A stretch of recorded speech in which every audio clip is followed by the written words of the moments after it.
Goons का जो mindset बना हुआ है, नफरत भरी हुई है मुसलमानों के ताल्लुक से।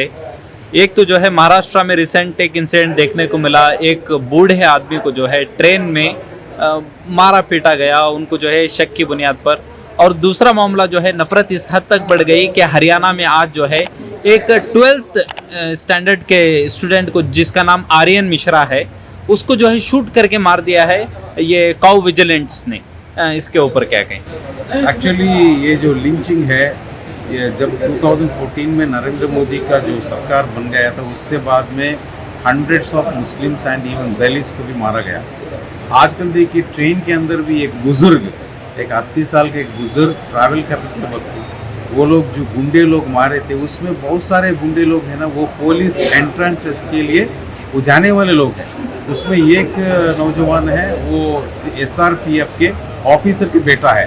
तो इतना ज़ाहिर बरा दिया है RSS और BJP आम तौर पर पूरे नौजवानों के अंदर इस्लाम के खिलाफ, इस्लाम फोबिया को बहुत टैक्टिकली इन लोगों के दिल में बरा दिया है।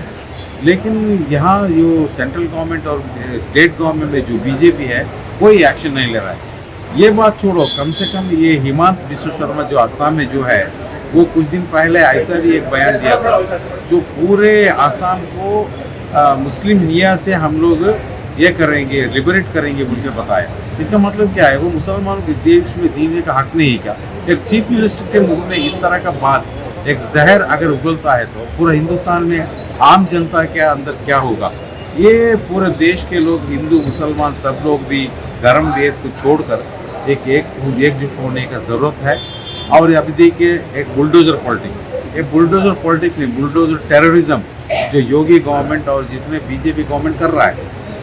दिल्ली के अंदर 3 मस्जिदों को शहीद कर दिया गया, और बहुत सारी जगह में गवर्नमेंट के खिलाफ बोलने वाला, एहतजाज करने वालों के घर को बुलडोजर चलाने का काम कर रहा है। एक्चुअली इस देश में डेमोक्रेसी नहीं है, इस देश में सरकार नहीं है, एक तानाशाही चल रहा है। सुप्रीम कोर्ट में भी अभी BR गवाई साहब जो जज है, इसके खिलाफ एक बहुत बड़ा अच्छा जजमेंट दिया है, लेकिन कोई इसको ये बुलडोजर पॉलिटिक्स को रोकने का कोई गुंजाइश नहीं दिख रहा है। लेकिन हमारा जो SDP है ना, पूरे हिंदुस्तान के अंदर ये पूरे लोगों को एकजुट करने का काम कर रहा है, और हम भी ये जिनका घर गया है, इनको हम लोग लीगली मदद करने का काम भी कर रहा है।